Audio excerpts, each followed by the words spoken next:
this is Aid from whichbike.com. I'm on the BMW S1000RR, or double R, as many people say. And this is my second ride on it. The first time blew my mind away, which you can see on my other video. I mean, I was giggling like a kid in a toy shop with unlimited money to spend. This is seriously epic bike. In every way, shape and form. But today I'm going to be talking about its relevance for a new or beginner rider, which of course is me. I've only been riding for 5 months. So I very much fall into that category. I mean, the whole point of people who have just come off their test looking for bikes is a bike that makes them feel safe, as within their ability to ride it, and it won't necessarily get into a load of trouble.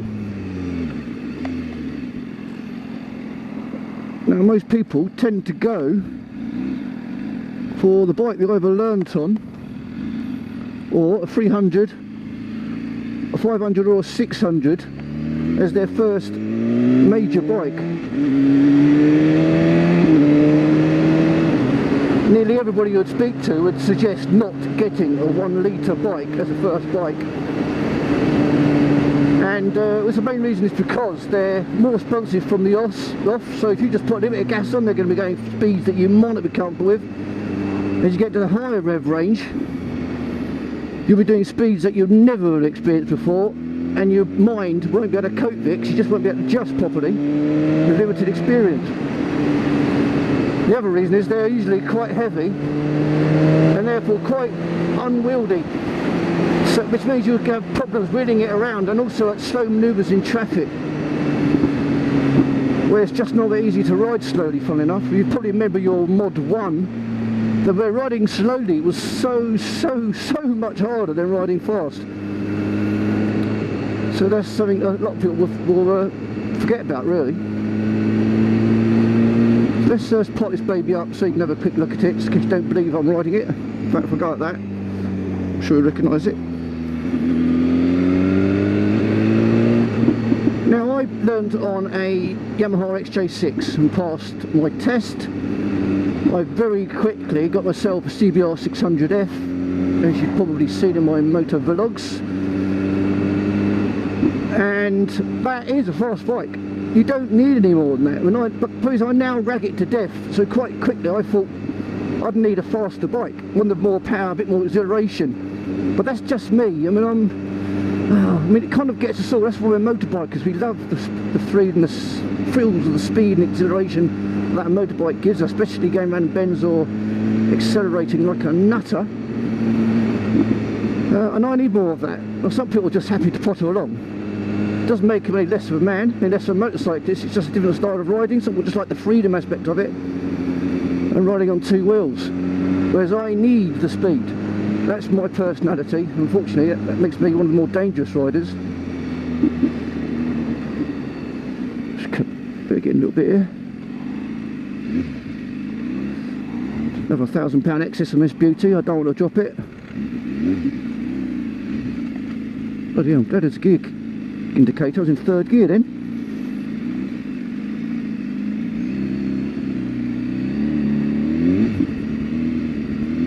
Oh, bloody hell. That's a bit now to filter down that one. Will not bother. It's a bloody hot day. I'm already flipping well hot. The temperature this bike puts out is almost as bad as a Panigales. Oh, God. Put the visor up at least, get a bit of air going through. Holy smoke. Now, what I've even suggested this might be a bike for a new rider, because I say it sounds silly. I mean, this is one of the fastest bikes in the world. In fact, in my opinion, this is the fastest bike in the world. Nothing to do with figures, it's because it's so easy to ride, and it's got all your electricity to save you and help you get to those speeds. So in the real world, in a normal motorcyclist's hands, I think this is the fastest bike, and by quite a bit. So how can this possibly be suitable for a new rider? Well, first off, it's fantastically engineered, so it's smooth.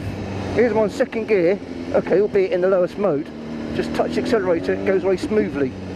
As opposed to some bikes like the MT range or Ducati Scrambler, where as soon as you touch the throttle, it kind of does that. You know, that is not conducive to safe riding for a beginner, especially around urban environments. The other thing about this bike, it's got so much electricity. It's got traction control, anti-wheelie, ABS, semi-automatic suspension. It promotes safety. It will stop you getting into fatal trouble. Of course, if you act like an idiot or do something really hideously wrong, you're going to snuff it anyway. But it's got so many controls that help you. It makes it a safer bike. It's much safer than my bike, I believe, on that basis. I've only got ABS.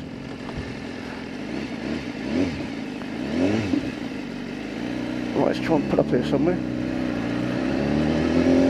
Right, the other thing, one reason this is a safe bike. The brakes are bloody epic. I mean, they really are. The front brake is absolutely phenomenal. I've done some massive speeds in this bike, and they took me down safely back to zero without any hint of squirming, any hint of me going over the handlebars. Right, the other good thing about this bike, it's got 3 modes. Now, I'm currently in the rain mode, kind of like a wet mode, where power goes down to 160 odd, and when you accelerate, it's only about really as fast as a Panigale, a bit faster than a CBR, but not fast enough it would scare the shit out of you. I was going to stop there, but the pub's full of people outside. I wonder what I'm doing looking at it. Oh look, so go to the next one.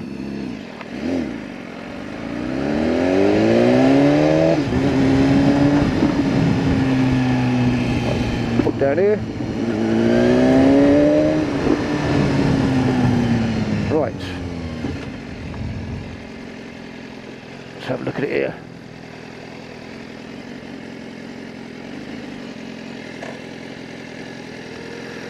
Okay, neutral, indicator off. Flipping all the heat when you stop. Holy shit. Okay, let's turn that thing off, shall we? Right. Okay. So here we have it. BMW S1000RR, or RR. Fantastic bike, actually looks pretty good. Anyway, I don't think it's as pretty as the Panigale, for example, or the Aprilias, or the MV Augustas, but it's not a bad looking bike. It just looks mean and purposeful. Now, this would just scare a beginner or new rider, of course. I mean, the headline figures are ridiculous. It's used in some serious motorcycling events around the world. It's very commonly used in a TT now because it's an awesome road bike. I mean, from any angle, this bike it just looks ferocious and mean. And I must admit, when I first ran it, I was intimidated, as I said honestly in my initial review of it. So it's got all the things that a safety rider would want, and in fact it's a lot safer on that basis when you're in a damp mode, wet road, rain mode, whatever you want to call it. But actually there's not a huge amount of power there, and you've still got the safety features. Now, if you only ever kept it in that mode, this bike is probably the safest bike on the roads, ironically. Now, the only danger is that when you get into sport and race, and you will do that, only you have the control and the willpower to master that. As you get to sport, then you go into race, it's about becoming experienced with the bike, feeling safe with it and getting to understand it. And any rider, really, 3 to 6 months potting around on the first 2 modes, will then be able to get on with it fine. So I think on that way, it's kind of progressive as a learning tool. What's this? Oh yeah. Well, 4 horsepower there, and almost 200 horsepower here. Christ, when you think that is 200 times more powerful than a horse. Well, of course it's not quite like that, but beginner new riders. I suppose the real problem is that this can go 190 odd mile an hour and 0 to 60 in like 2 and a bit seconds. 100's probably quite comfortably under 10. It's a fast bike, and going at fast speed brings other things into play. It means your reaction times have to be spot on, and a new rider, beginner rider, won't have that, which is why I'd say you get this bike, you take it easy and just build it up. The problem with that is, it's easier said than done. You get this bike, you have it a week, and you think, shit, I'm ready. Because it's confidence-inspiring bike. You're going up to a race, you go really fast, realise you can't make a turn, because you're going too fast, faster than you think, and you go a bit wide, and it could be the end of your life. Now, I did that on my first run. I went actually wide on a turn, a left-hander, which is the worst kind of one to do in a way. Luckily, there was no cars coming, just because I misjudged the speed, because it's surreal. It's a visceral experience. You kind of going along, and because you're used to a normal bike, normal speed, the speed that you think you're going is a lot more than you would on your usual bike. So I thought maybe I was doing 30, but in fact I was doing 50 when I came to go down this bend. Because you can't concentrate on riding this bike and looking at the speed all the time. So that was a typical error of my ability not being good, or my confidence not being good, because I'm a newish rider. And this is the thing you'll come across. I mean, most people say, look, get a 600, get one like I've got, CBR 600F or CBR 650F, the new model, piss easy to ride, learn your trade, and then make an informed decision about getting up a 1 litre or 750 or 899, that sort of class of bike for the next step. I mean, there's no doubt this is too much for the road, but it's that easy to ride, a new beginner rider would be able to ride it. If you passed your test, and the very next, that afternoon, the very next time you got on a bike was this one, okay, you shit yourself to be quite tense. However, in the lowest mode, you put along thinking, bloody hell, this is easier to ride. I mean, ironically, this is much easier to ride than the bike I learnt on. Because with extra power and extra refinement, and the throttle response and the brakes, it actually makes it easier to ride. Quite ironically, it's just when you go above that 6,000 mark on one of the other modes, it suddenly becomes a different beast. It's not a motorcycle anymore, it's a fucking rocket ship. And it's speed that can kill, because it's speed that will take you ride the bend. It will speed that make you understand you'll hit a tree. It's speed that's going to misjudge, and you're going too fast. Car comes out, you haven't got the outs that you might have on a normal bike going, and that's normal speed. Yeah, you might not be able to brake, might not be able to go left, might not be able to go right, because you're just going too fast. The only way around that is experience. I mean, I'm riding practically every day since I passed my test, 5 months. I've done several thousand miles now on many different bikes. I'm hardly qualified to talk about great riding and experience, but what I can talk about is what a beginner can ride and is able to ride. Now, this is the second time I've ridden it. I've ridden it bloody fast, as you've probably seen, and all the other bikes I've ridden fast. I feel like my confidence is there. I still haven't got the ability. I never be able to go around a bend faster than people who know what they're doing. So I won't have the confidence to go lower at that speed. I'm always thinking, what if it goes wrong? Watch around a corner. Yeah, so I've got that natural new beginner rider inbuilt safety mechanism, which is a healthy thing. You stay in that comfort zone, you'll be alright. Now, on all that basis, I reckon this bike is okay for a new beginner rider. If they've got the money, 15 grand for the sport and the performance package, which is what you'd want to get, then you get this bike. But for God's sake, no, just take it easily. I mean, thankfully, if you buy it new, it's limited to something like 6,500 revs or something for the first 600 miles. You can't do anything about it. If you try to go under the engine and switch the thing off, it will invalidate the warranty. So that's a great way to get to grips with the bike. Oh, let me just move this for you. Sorry.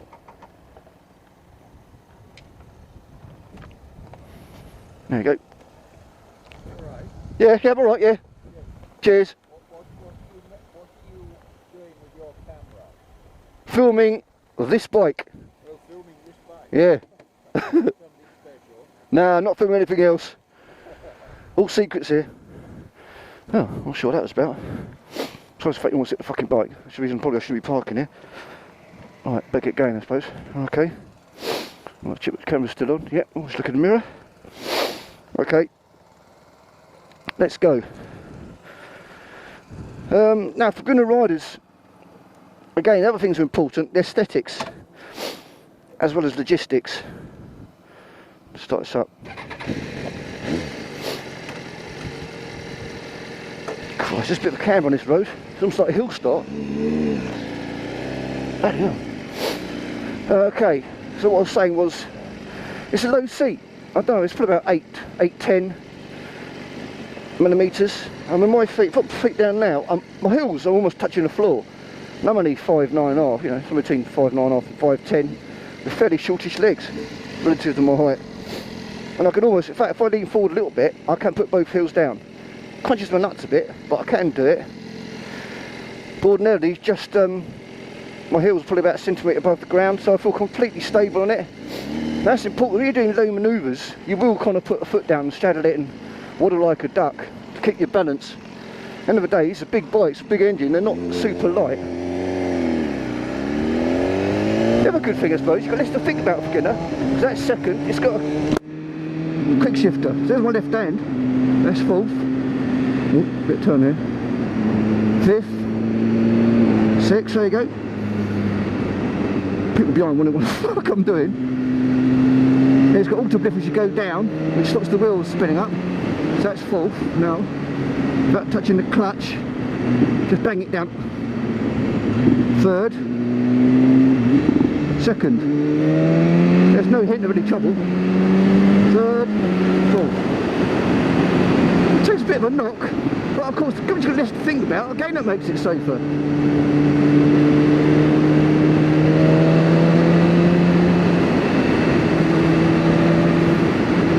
Right, the position of this bike is comfortable. I mean, considering it's a super fast road bike,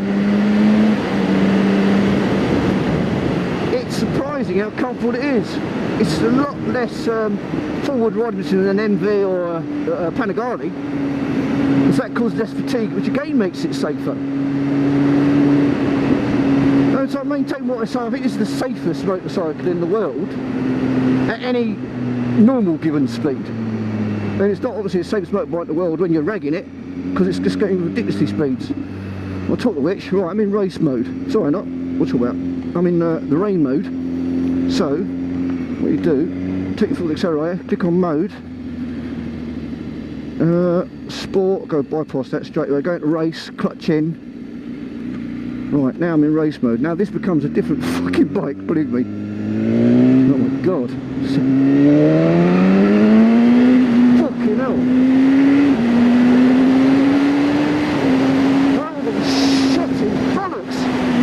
Oh my god, got by that bend there. Now suddenly this bike is dangerous and not for beginners. I mean, fucking, I don't tell you what fucking speed this bike's going. Oh my life! When you put it in race mean sport, is I think full power, but delivery is slightly different. That's Ferrari. Oh dear, oh dear, oh dear. But easy to turn. Brakes are good, as you see by this blue van coming out in front of me.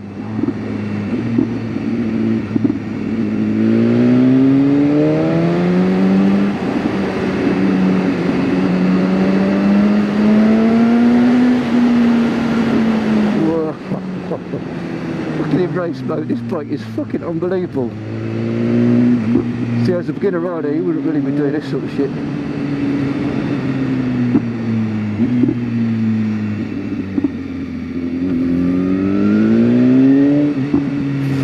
Hell, it's a different character.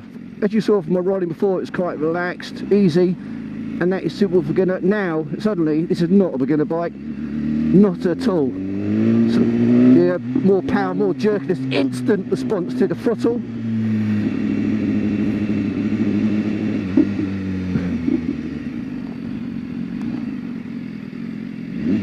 Bloody hell. Oh, what a beast.